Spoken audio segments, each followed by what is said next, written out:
This is the KRMG Afternoon News with Skylar Cooper.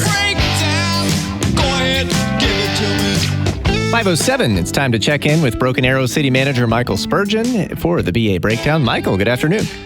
Skylar, how you doing, my friend? Great to talk to you this week. Doing great. Glad you're here. Want to talk to you about a couple of different things. First of all, let's give an update, which I think is going to be a good news update for people who, kind of like myself, live in a part of BA where you're driving through New Orleans Square a lot. That's 101st and Elm.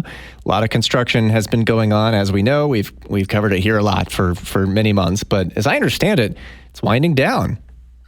It certainly is. I mean, actually, tomorrow, weather permitting, and during the next couple of days, the striping of the roadway should be started, and it should be completed. And based on the information I've received from my engineering and construction team, is that traffic should be back to proverbial normal by this weekend. And we still got a little bit of work to do, what I call punch list in the areas, but we're going to be out of the road, and we're going to be back to opening for peak traffic. And we couldn't be excited. This project started approximately June of last year.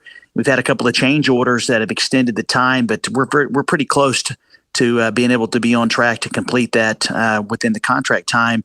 So we're super excited. In fact, Skylar, is that we've already started the planning for the next couple of priorities for the area. And I'll be looking forward to talking to you about those when we get the chance, trying to stimulate more economic development from the private sector in there, as well as looking to possibly relocate some of the above ground utilities. You know, I just thought of this on the spot. I couldn't find it, but we got an open mic the other day. Just not asking you to react. I'm just sharing. But somebody sent an open mic the other day. We were talking about how I think it was Forbes ranked Oklahoma drivers 4th worst in the nation. And somebody said there's evidence at New Orleans Square because all those cones they put up were brand new when they put them up.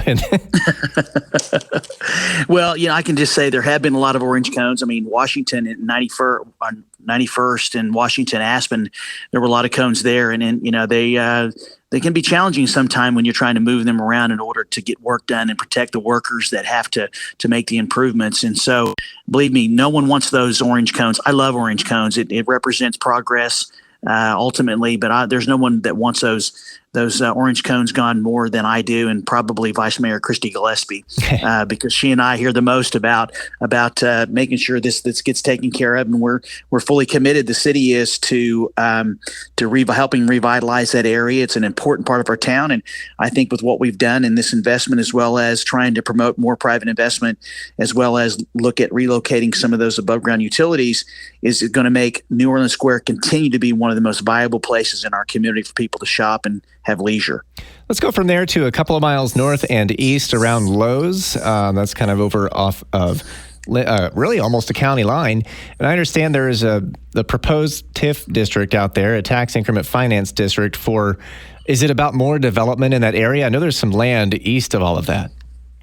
Absolutely. Just east of Lowe's, there's about a 23-acre tract of land that's been vacant for many, many, many years. And we received a proposal from a developer out of North Carolina, a very reputable group. And they have proposed what it was being called the Adams Creek Town Center. And the city council is moving forward with the creation of a sales tax only tax incremental finance district. Essentially, a portion of the sales tax that we generated from the development would be remitted back to the developer based on their performance to help them pay for their public infrastructure and other improvements. This is going to be a 200,000 square foot retail development on Hillside Drive, County Line Road. Preliminarily, they've got 10 tenants that they're looking to lay out, and that doesn't even cover the entire 23 acres. And so it's just right now, Broken Arrow, like every community, has a certain amount of leakage, and leakage is defined as people leaving the community to go shop elsewhere. And the businesses, one of the things we said when it came to this development, we want to see retailers and commercial businesses that preferably are not already here to keep more of our tax dollars here to help pay for the great city services we provide. And we work really hard. Jennifer Rush did an amazing job of negotiating this, and we're moving forward with it. And we're hoping to wrap things up this summer and start to see construction in the fall. Yeah, there would certainly be a lot of use for something there. The high school's just north of there. You've got so much growth all around it. And East BA is just on fire right now when it comes to growth. Well, it is, and I think that's the next area of town. In fact, I've got a meeting and some developers tomorrow to look at a project as well as some quality of life amenities. I mean, all of Broken Arrow right now is this is where people want to be. It's a great place to live. It's a safe place. We've got great schools, and also the private sector, which is where you need to have your jobs in order to support the city and all of our great services is what's most important. So job creation is always important. And I can tell you, we are really, really busy. I know that Norm Stevens and Jennifer Rush are at the International Council of Shopping Centers conference talking to a lot of retail commercial.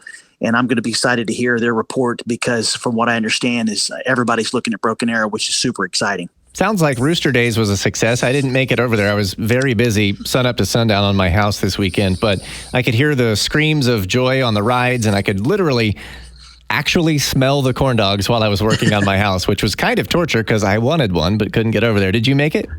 I did not actually. I was out of town over the weekend, but I did get information from those that attended, and I've spoken to Chief Barry Hill, and he said it was with regard to public safety, it was very uneventful, which is exactly what we want. And from what I understand from my conversations, the chamber did another amazing job, and all of those volunteers that came out and supported that event in 92 years. That's amazing, and couldn't be happier with making sure that is a successful event every year. And I believe we had another one here in Broken Arrow. Talking with Michael Spurgeon, the Broken Arrow City Manager of the BA Breakdown. Just about out of time, Michael, but I wanted to just give you the floor because the doors have now opened at the BOK Center, and some 1,427 graduates from Broken Arrow are on their way downtown. That is amazing. Unfortunately, we had to work with the school district to have the ceremony downtown because we've got a road project in front of the high school in that area that has started construction. And I just appreciate Superintendent Perry and the school board working with us. And hopefully they'll be back at the football stadium next year. And congratulations to all of those students and their parents for this amazing time in their life. Michael Spurgeon, great to talk with you again. We'll do it next week. Take care, Skylar. Have a great week.